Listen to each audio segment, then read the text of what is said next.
오늘 하실 말씀은 우리 윤의광 목사님께서 우리 전해주시겠습니다. 우리 목사님은 한국 성결교회에서 은퇴하셨는데요. 서울에 있는 우리 수유에 있는 빨래골 교회를 개척하시고 은퇴하신 우리 목사님이십니다. 오늘 나와서 이제 말씀 전해주실 때 은혜 충만한 시간이 되시기를 축원합니다. 나오실 때 크게 박수로 우리 환영하겠습니다.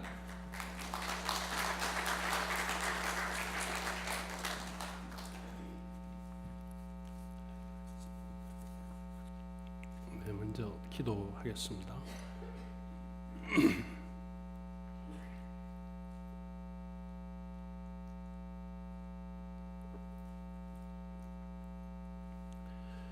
아버지 하나님, 감사합니다. 이렇게 좋은 일기 날씨 속에서 또 주님을 예배할 수 있는 자로 우리를 인도해 주시고, 우리의 허물과 부족함이 너무도 많음에도 불구하고 시간 은혜와 사랑으로 우리를 돌보시며 이끌어주신 은총을 감사드립니다.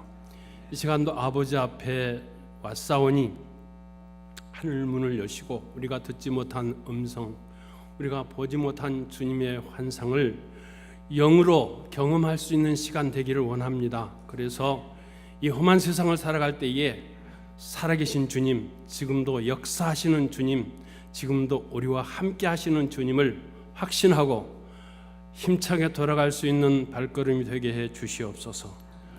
인도해 주시옵소서. 부정한 종 세우셨사오니 성령께서 사로잡아 주시옵소서.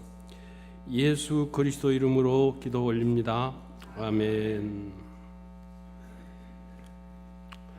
네, 대단히 고맙습니다. 네. 사랑하고 축복합니다. 네. 좀 내용이 조금 듣기가 어색할 수도 있겠어요. 그런데 저는 몇십 년 동안 이걸 했기 때문에 끊을 수가 없어서 어떤 교회 가서든지 이 인사로 시작합니다. 제가 이분으로 5번째 이제 미국을 방문한데요.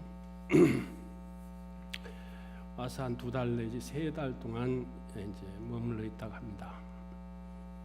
올 때마다 느낀 것은 참 미국에서 와서 사신 분들은 대단하다, 참 대단한 분들이다 하는 것을 느낍니다.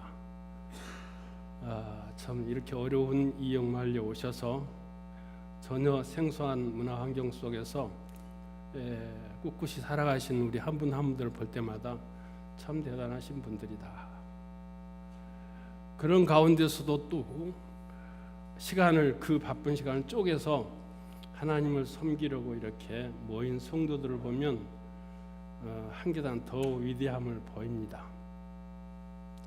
지난 40여 년 동안 이 교회가 이루어져 왔는데 교회를 지켜오신 우리 사랑하는 장로님들, 권사님들은 참으로 훌륭하십니다.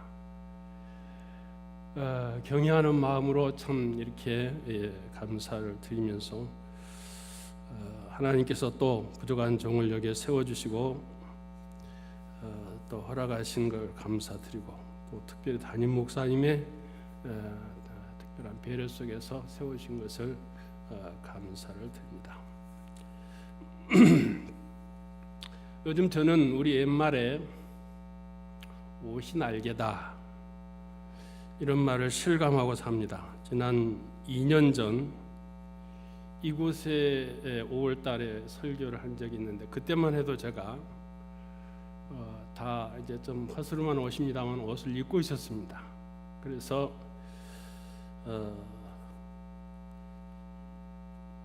1년에 적어도 한 300-400번씩 새벽기도, 저녁 집회, 주일 집회에서 섰습니다. 근데 그해 가을에 제가 옷을 벗었습니다. 옷을 벗고 은퇴하다 보니까 전혀 상황이 달라진 겁니다. 여기는 감히 올라올 수 없는 자리고 그저 앉아서 바라다만 봐야 할 자리가 됐습니다.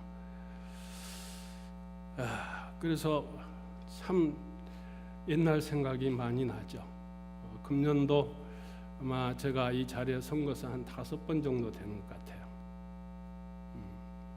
그래서 오히려 꿈에도 설교를 많이 합니다. 옷을 벗은 후부터는 참 설교하는 것이 얼마나 어려운지 모르겠어요. 그래서 이번이 마지막이거니 하고 마지막 설교라고 늘 생각합니다. 이곳에 오자마자 목사님으로부터 작년부터 부탁을 받았는데 사실 설교 부탁을 받고 얼마나 또 마음이 떨리고 쫄린지 모릅니다. 무슨 말씀을 전할까? 평생 설교 횟수로 하면은 한 5,000번 이상 한 것 같은데 그것을 좀 엑기스 해가지고 좀 전할 수는 없을까? 아무리 힘써봐도 매주일 스마트한 그 팝송 설교를 듣다가 고전 클래식을 틀어야 할 텐데 이런 생각을 하면서 별의별 생각을 다 했습니다. 오늘 이 자리에 예수님이 오셔서 설교하신다면 무슨 말씀을 하실까? 그것까지 생각해 봤어요. 혼돈의 시대에 만몬과 세속에 시달리는 성도들, 각양각색 무거운 짐을 지고 온 우리 성도님들에게 어떤 말씀을 전하실까? 또 사도 바울은 이 자리에 서신다면 어떤 서신을 가지고 어떤 서신을 펼치고 우리에게 말씀을 가르칠까? 이런 고민의 고전을 하다가 주님께서 고전을 보라고 하셨습니다. 그래서 오늘 고린도전서 보게 됐습니다.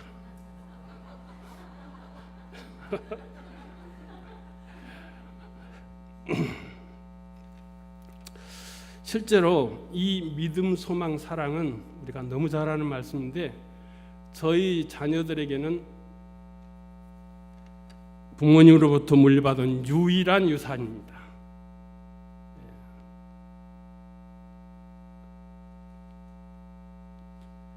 저희 아버님은 100세를 사셨습니다.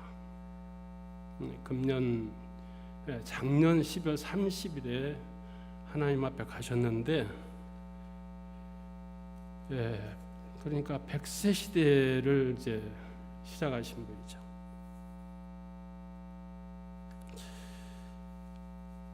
아버님은 아주 옛날 문제된 사람들 저 귀양 보내는 전라도 신안에서 그런 후예로 태어났습니다. 아주 가난하게. 그래서 당시 일제시대에 공부를 하다가 말고 3개월만 하고 그만두었습니다. 그리고 한문을 했습니다. 그러다가 16살 때 부모를 떠나서 청년 시절까지 직장을 찾아서 대한민국 방방곡곡을 돌아다녔습니다. 그런데도 불구하고 일평생 집 한 칸, 땅 한 평 사지 못하고 가난하게 사셨습니다. 그런데 평생을 하나님께서 보호해 주셔서 병원에 입원한 적은 없었어요. 임종하시는 날도 주일날이었는데 오전 예배를 드리고 점심 식사를 하시고 벽에 기대에 앉아 계시다가 하나님 앞에 가셨습니다. 병원에 가시지 않았어요. 우리 아버님의 일생의 최고의 축복은 하나님의 은혜로 12살 때에 그때 당시 아주 유명한 이성복 목사님의 부흥회에 참여해서 예수님 얘기를 듣게 됐습니다. 그 후로부터 오늘 주신 말씀대로 믿음, 소망, 사랑을 가지고 일생을 사셨습니다. 그 믿음 안에서 살면서 예수 믿는 우리 아내를 만났고 그 신앙 안에서 6.25 동란을 맞이하게 되었고 그 혼란기에 하나님의 특별한 부르심을 받아서 7년 동안 신학을 하시고 목회의를 들으셨습니다. 왜 7년간이 초등학교 3개월밖에 한 게였거든요. 그러니까 누락하고 또 누락하고 해서 7년을 공부하시고 41살에 안수를 받으셨습니다. 그래서 사역은 한 40년을 하셨어요. 72세에 은퇴를 하시고 28년 동안 계시다가 하나님 앞에 가신 거죠. 50년 결혼 생활을 통해서 6남매를 낳아서 길렀고 3남 3녀로 증손까지 외손까지 해서 41명의 자손을 보셨습니다. 야곱처럼 130세 이상 살았더라면 야곱 집안이 될 뻔했어요. 많죠. 41명입니다. 우리 영광이까지. 이제 또 나올지도 모르겠어요.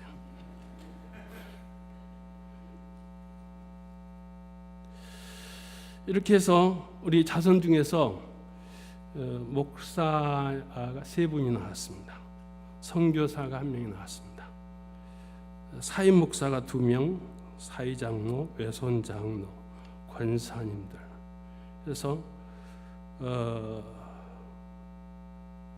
참 하나님께서 많이 우리 자손들을 축복해 주셨습니다. 이 평생에 이렇게 주님 안에서 사셨던 아버님의 유산은 오늘 말씀대로 믿음, 소망, 사랑이었습니다. 이 유산으로 우리 41명의 모든 우리 후손들은 교회를 중심으로 신앙생활을 하고 있습니다. 이 유산으로 우리 자손들은 가난을 극복하고 초대교회처럼 한 집안이 되어서 화기애애하고 살고 있습니다. 이 유산으로 자손들은 교회를 5개 개척했고 세웠습니다. 그리고 30여 명의 주의 종들을 헌신시켜서 파송시켰습니다. 그래서 요즘 저희 집안에도 3명의 성사를 내보냈는데 캄보디아하고 또 미국으로 해서 이렇게 새 선교사들을 돌아보느라고 저는 순회 선교사가 되었습니다. 우리 자손에게 그 무엇보다도 바꿀 수 없는 최고의 축복, 바로 오늘 드리는 말씀입니다. 이 놀라운 유산은 사실 일찍이 예수님께서 복음이 실체로 오셔서 제자들에게 주신 유산이었습니다. 그래서 우리가 늘 식상하게 알았던 이 믿음, 소망, 사랑에 대해서 좀 더 깊이 좀 들어가 보고자 합니다. 첫째, 우리 주님께서 주신 첫 번째 유산은 항상 믿음으로 살아라입니다. 신앙의 뿌리, 구원의 시작인 이 믿음의 주가 되신 예수께서 우리에게 믿음을 허락하여 주셨습니다. 예수님이 당시 얼마나 믿음이 없는 세대였는지 탄식하셨습니다. 믿음이 없는 세대요. 유대거기가 있었고 또 제사장들의 제사가 있었고 절기를 지켰고 율법이 있었는데 정작 믿음이 없었던 거죠.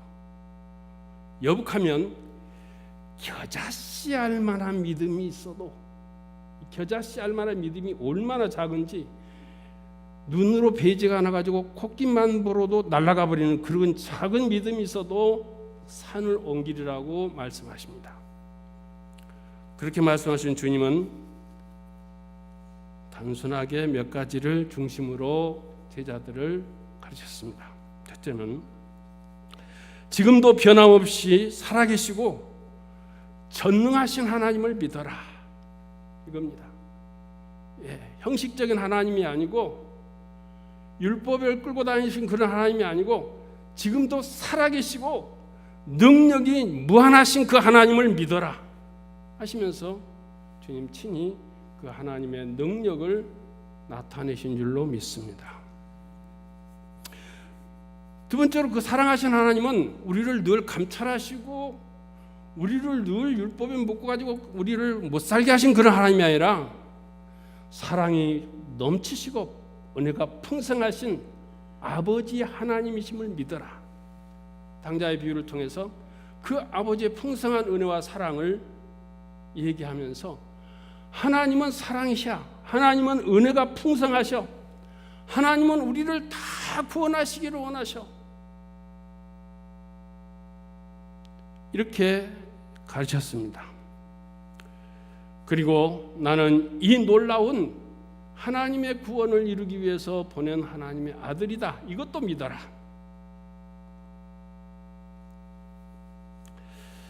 나는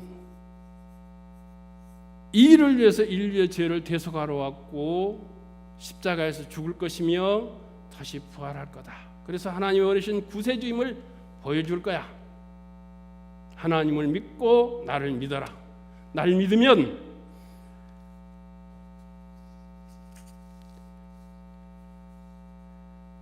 구원을 얻으리라.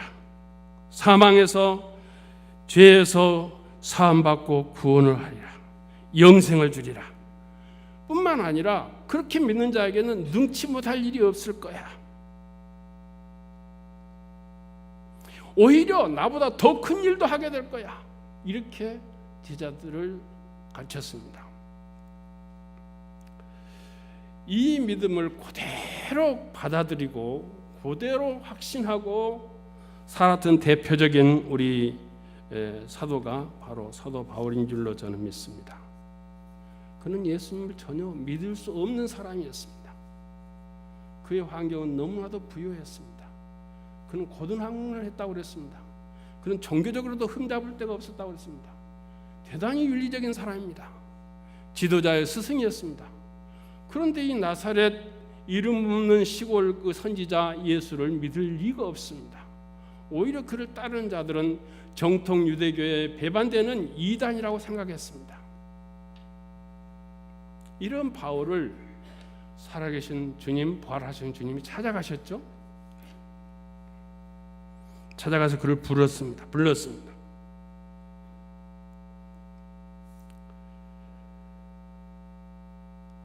얼마나 충격을 받았는지 이 바울이 눈이 멀어버렸습니다. 3일 동안. 그리고 3일 동안 아무것도 먹지를 못했습니다. 그러지 않았을까요? 아니, 나사렛에 하잘 것 없는 이단 나사렛 예수라고 생각했던 이 바울이 그 예수님이 살아계신 모습으로 그에게 나타나셔서 사울아 사울아 네가 왜 나를 핍박하느냐 하고 그를 불러가지고 하나님의 나라를 위해서 쓰시겠다는 그 말에 아마 충격을 대단히 받았을 것입니다. 바울은 이것을 은혜라 그랬습니다. 은혜 위에 은혜, 감당할 수 없는 은혜, 주님의 은혜. 여기에 감복이 되었고 여기에 주님 앞에 믿음을 쏟기 시작하죠. 복음은 예수 그리스도를 표현한 복음은 하나님이 구원을 주시는 능력이다. 로마서 10장 9절로 8절 말씀을 띄울 수 있을까요? 제가 전혀 지시를 했었는데 우리 윤 목사님 준비를 됐습니다. 바울의 고백이라고 생각하면 되겠습니다. 네가 만일 내 입으로 예수를 주로 시인하며 또 하나님께서 그를 죽은 자 가운데서 살리신 것을 네 마음에 믿으면 구원을 받으리라. 사람이 마음으로 믿어 의에 이르고 입으로 시인하여 구원에 이르느니라. 그는 입으로 시인하고 마음으로 고백하고 예수 그리스도를 구주로 믿게 됩니다. 그래서 영접할 때 그는 보통 영접이 아니라 내가 그리스도와 함께 십자가에 죽었고 이제 내 안에 예수께서 사신 것이다. 내가 이 육체로 사는 것은 내 안에 나를 위하여 죽으신 예수 그리스도를 위하여 사는 것이다. 그렇게 고백합니다. 그러니까 그냥 주님 나의 주인이십니다. 나의 하나님입니다. 이 정도가 아니고 나는 예수님과 함께 내 옛사람은 십자가에 죽었습니다. 이제는 내 안에 예수님만이 살아계십니다. 내가 비록 이 육체 가운데 살지만 그 예수 그리스도를 믿는 그 믿음 안에서 삽니다. 이렇게 확신 있게 고백합니다. 그리고 주님은 내 안에, 내가 주님 안에 산다고 동거를 고백합니다. 살아도 주를 위하여, 죽어도 주를 위하여 죽는다고 고백합니다. 이러한 바울의 믿음을 하나님께서 쓰신 거죠. 그 놀라운 믿음의 증거는 이루 헤아릴 수가 없습니다. 그렇죠? 초대교회 기초를 다 그가 세웁니다.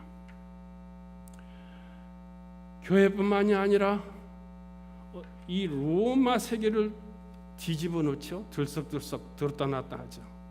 한 사람의 바울의 메시지가, 바울의 편지가, 바울의 증거한 복음이 그 엄청난 로마 제국을 변화시킵니다. 그러니까 예수님께서 겨자씨알 만한 믿음이 있으면 산을 옮긴다는 그 말씀은 과장이 아니에요. 산이 아니라 지구를 들썩들썩하게 했으니까요.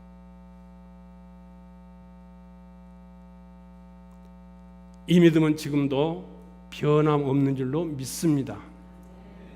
부족한 생애를 통해서 볼 때에도 지극히 적은 믿음이죠. 진짜 보잘것없습니다. 참 왔다 갔다 하는 그런 믿음에서도 불구하고 교회를 3군데를 개척했는데 처음에는 아주 미약하게 시작했어요. 근데 세월이 30년, 40년이 지나고 보니까 그 교회가 얼마나 든든하게 서가는지, 얼마나 많은 일꾼들을 배출하는지, 얼마나 많은 사람들이 오고 가면서 하나님께 은혜를 받은지를 눈으로 봅니다. 그러니까 믿음은 반드시 역사가 있습니다. 오늘 주님 앞에 나와서 예배하는 우리 성도님들, 나에게는 어떤 믿음이 있는가? 바울은 고린도 교회에 그렇게 편지하죠. 후서 13장 5절을 보면 너희는 믿음에 있는가? 너희 자신을 시험하고 너희 자신을 확증하라. 예수 그리스도께서 너희 안에 계신 줄을 네가 스스로 알지 못하느냐? 그렇지 않으면 버림을 받은 자니라. 우리 안에 살아계신 예수님, 우리 안에 항상 역사하시는 예수님, 그 예수님이 없다면 과거에 너희들이 어떤 경험을 했다 할지라도 버리운 자다, 이렇게 단언합니다.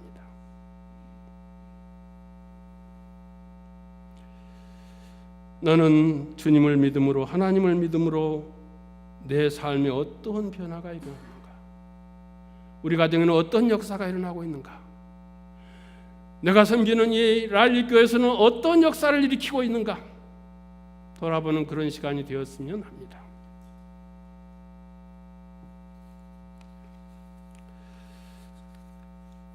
우리가 무엇이 문제인가를 찾아야 합니다. 사실 오늘 얼마나 믿음이 약해져 버렸습니까? 저는 그 진단을 라오디게 교회 보는 편지 속에서 발견합니다. 나는 부요하다, 부족함이 없다. 그래서 예수님을 교회 문 밖에 내보내고 자기 임의대로 살아가는 오늘의 모습, 그래서 믿음의 흔적을 찾기가 어려운 그런 세대를 우리가 살고 있지 않나. 그렇다면 부활하신 주님 말씀하신 대로 회개해야 되고, 다시 옛 열정을 찾아야 되고, 다시 내 중심의 예수 그리스도를 영접해야 될 줄로 믿습니다. 두 번째로, 주님은 항상 소망으로 살아라, 그렇게 제자들에게 얘기했습니다. 주님이 먼저 가르친 소망은 이 땅에 세운 하나님의 나라였습니다. 회개하라, 하나님의 나라가 가까웠다. 하나님의 나라는 죄와 사망의 굴레 속에서 방황하는 모든 인생들에게 산 소망이 되었습니다. 탕자처럼 자기 욕심의 수렁에 빠져서 신음한 자들에게 수고하고 무거운 짐진 자들아 내게로 오라, 내가 너희를 쉬게 하리라. 사마리아 여인처럼 욕망과 욕심의 늪에 빠져 목이 타오르는 영혼들에게 목마른 자들아 다 내게로 오라. 내가 너희 안에 솟아나는 샘물을 주리라. 세리 삭개오처럼 범죄로 돈은 많으나 세상에서 버림받은 자들을 찾아가서 돌이켜 아브라함으로 자손으로 세워주십니다. 일곱 귀신 시달린 육체 영혼 다 망가진 이런 영혼들을 불러내어 그 속에 귀신을 몰아내고 하나님의 딸로 살도록 인도해 주십니다. 온갖 병마와 죄로 육체적인 질병에 시달리는 수많은 영혼들을 죄와 질병으로부터 해방시켜 주신 은혜, 일용할 양식이 없어서 광야에 패하는 백성들에게 영생의 말씀을 풀어 영생의 소망을 갖게 하는 하나님의 나라, 죄악이 가득한 사람들을 왕으로 모시는 세상이 아니라 하나님을 왕으로 모시는 백성, 생존 경쟁 약육 강식의 틀에 맞춰 살아가는 세상이 아니라 하나님의 말씀과 은총을 따라 더불어 사는 세상, 구원받은 성도들이 온갖 박해 속에서도 함께 어우러져 살며 세상을 이겨냈던 초대교회와 같은 그런 공동체, 하나님의 나라는 그들 안에 있었습니다. 하나님의 나라는 먹는 것과 마시는 것이 아니라 오직 성령 안에서 의와 평강과 희락이라. 사도 바울은 이 죄와 사망에서 구원받고 부활하신 주님 모시고 살아감으로 그 마음속에는 하늘나라였습니다. 주님의 주신 그 기쁨과 평안, 어떤 핍박도 감옥도 빼앗을 수가 없었습니다. 그는 항상 기뻐해라, 쉬지 말고 기도해라, 범사에 감사해라, 아무것도 염려하지 말고 다만 모든 일에 기도와 간구로 너희 구할 것을 감사함으로 하나님께 아뢰라. 그러면 모든 지각에 뛰어난 하나님의 평강이 그리스도 예수 안에 너희 마음과 생각을 지키시리라. 이 하나님의 나라는 한 영혼이 죄 사함을 받고 구원하는 데서부터 시작합니다. 우리가 잘 아는 찬송, 내 영혼이 은총 입어 중한 죄짐 벗고 보니 슬픔 많은 이 세상도 천국으로 하하도다.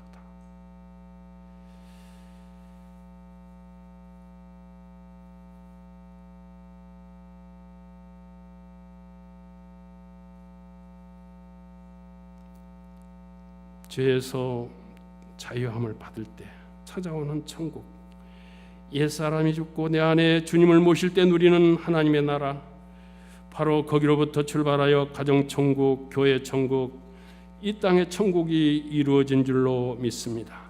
이런 하나님의 나라가 지금 우리 안에 있습니까?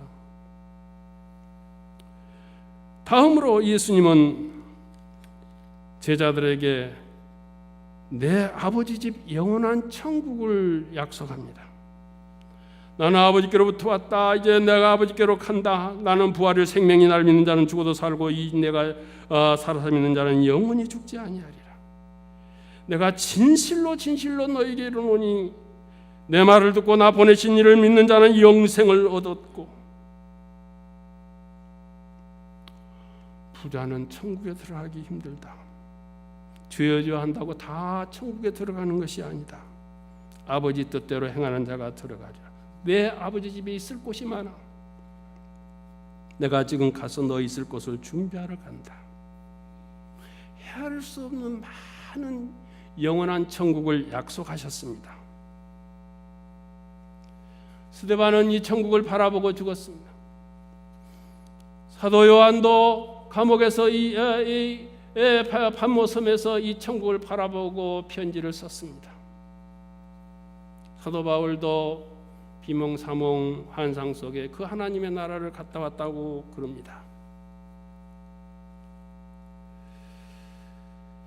만일 땅에 있는 우리의 장막집이 무너지면 하늘에 세우신 집, 하나님이 지은 집, 곧 손으로 지은 것이 아니요 하늘에 있는 영원한 집이 우리에게 있는 줄을 아느니라. 히브리서 보면은 믿음의 조상들 역시 바로 이 영원한 집을 바라보고 평생을 천막 생활했다고 그럽니다.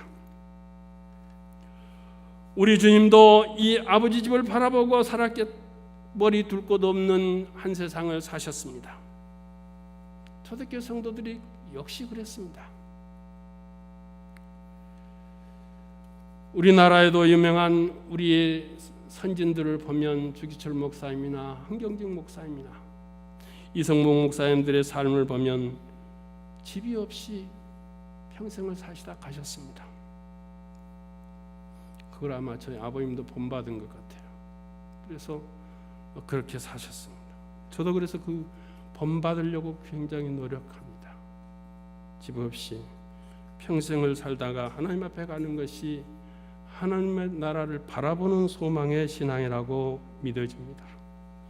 근데 이 소망이 확실하면 확실할수록 두려움이 없습니다. 어떤 시련과 고통도 참아내고 이겨냅니다.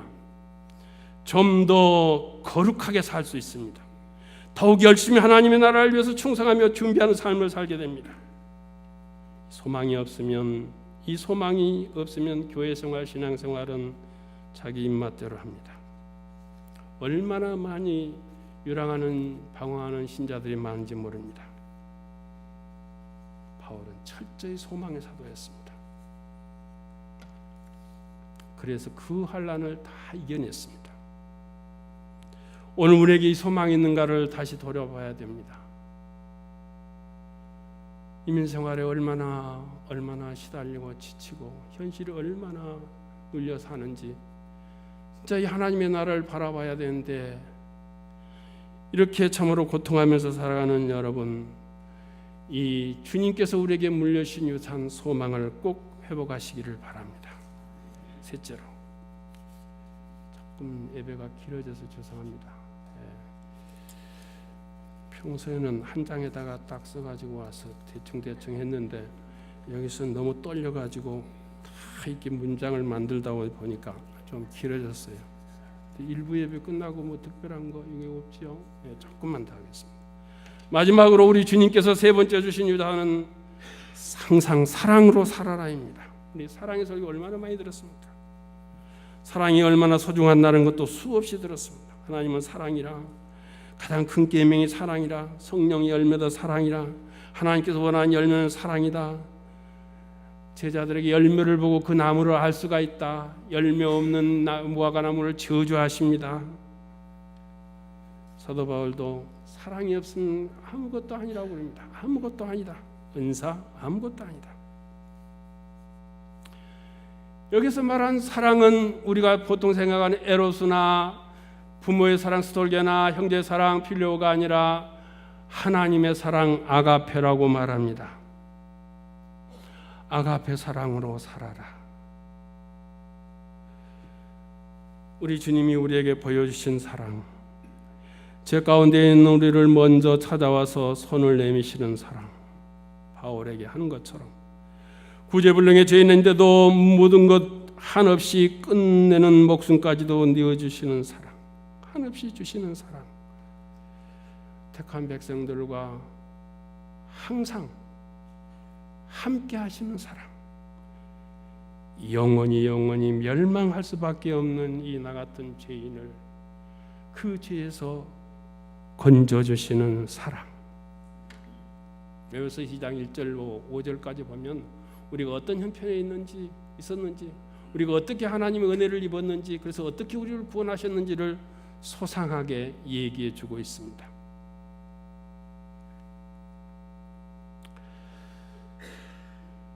그래서 주님의 마지막 계명으로 서로 사랑하여라. 서로 사랑하여라. 내가 너희를 사랑한 같이 너희도 서로 사랑해라. 그래야 너희들이 제자의 표식이다. 구원받은 성도들은 무엇으로 삽니까? 하나님의 은혜로 산다고 지난 설교에 제가 얘기했습니다. 하나님의 은혜와 사랑으로 삽니다. 뿐만 아니라 역시 우리도 이 사랑을 베풀고 이 은혜를 베풀고 사는 것이 성도의 삶인 줄 믿으시기 바랍니다. 초대교회가 그렇게 살지 않았어요? 주님이 받은 사랑의 그 빛을 갚는 마음으로 계속 자기도 사랑으로 살았고 은혜로 살았기에 그 어려운 세대를 이겨낸 줄로 믿습니다. 사실 현대 교인들한테는 너무나도 불편한 얘기지만 이게 진리요 진실입니다. 김영석 교수가 100세를 살아보니 하는 책을 썼는데 거기에 보면 100세를 살고 보니까 가장 소중한 것은 역시 사랑이더라. 사랑을 베풀고 사는 것이 끝까지 남더라. 그러면서 똑같은 얘기를 합니다. 이 사랑을 우리가 어떻게 회복할까?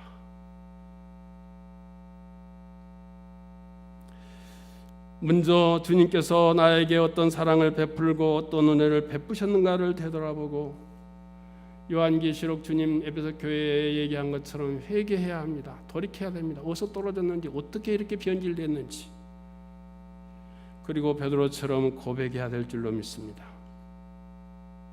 내 구주 예수를 더욱 이전보다 더욱더 사랑한다고 고백하는 찬송을 드리면서 하나님 앞에 나가시기를 원합니다. 이제 정리를 해야겠습니다. 마지막으로 꼭 기억해야 할 단어가 하나 있는데 오늘 여기서 부사로 사용한 항상입니다. 항상. always. 하나님은 변함없다는 의미입니다. 항상 믿음으로 살라는 겁니다. 항상 사랑, 항상 소망으로 살라는 겁니다. 우리 육체 생명을 보존하는 데 항상 필요한 것들은 가장 소중한 것입니다. 하루라도 없어서 안 될 햇빛, 태양, 공기, 물 이런 것들은 항상 있어야죠. 우리 생명을 보존하는데. 마찬가지로 우리의 영혼을 보존하는데 우리 영혼을 건강을 지키는데 항상 있어야 할 것이 바로 이 믿음, 예수 그리스도의 믿음, 소망, 사랑인 줄 믿으시기 바랍니다.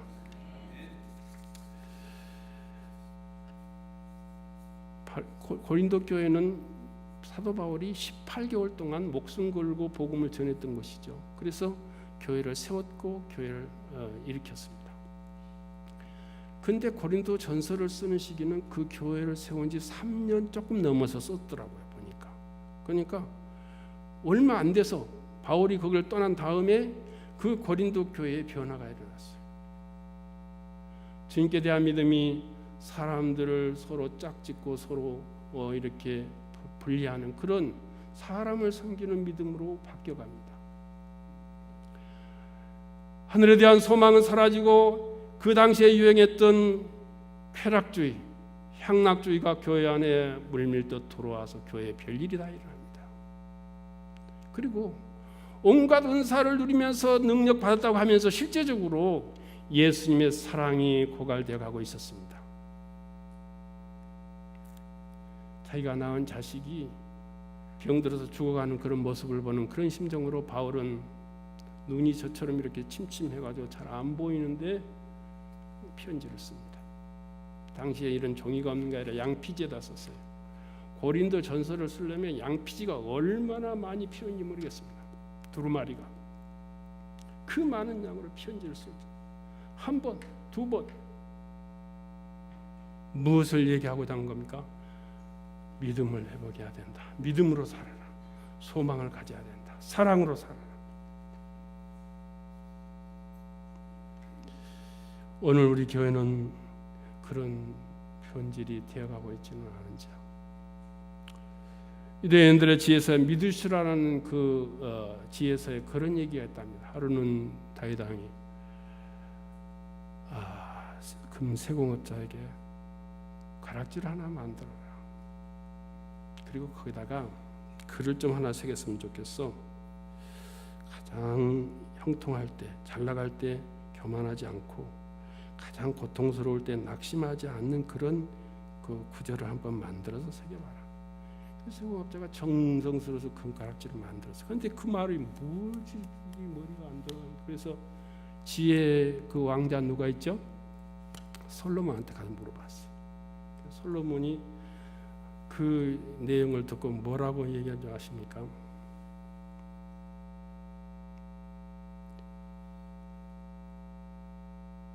this too shall be away.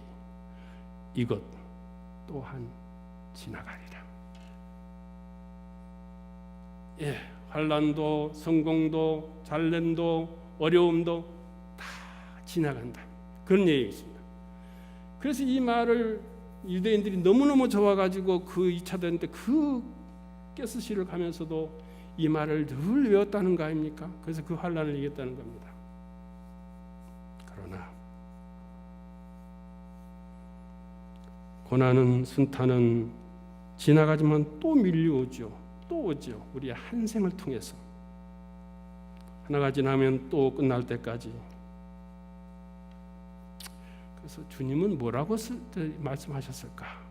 그래서 제가 생각한 겁니다. 주님하고 물어보지도 않고 always peace, always hope, always love. 항상 믿으면서 살고 항상 소망해서 살고 항상 사랑해서 살면 교만하지도 않을 거고 우쭐대지도 않을 거고 실망하지도 않을 거고 절망하지도 않을 거다. 그런 얘기입니다. 예, 마지막 승리자가 최종의 승리자죠. 토끼와 거북이 얘기처럼 끝날 때까지 끝난 것이 아니라는 말도 있죠. 마지막까지 우리가 어떻게 승리할 수 있을까? 항상 믿음, 항상 소망, 항상 사랑. 기도하겠습니다. 고마우신 주님, 오늘 또 이렇게 부족한 종을 세워서 말씀을 증거하게 하시니 감사합니다. 부족한 것이 많습니다. 주님께서 성령께서 깨닫는 말씀으로 들려주시고 확신하는 말씀으로 새겨주시고 순종하는 말씀이 되게 해 주시옵소서. 예수님의 이름으로 기도 올립니다. 아멘.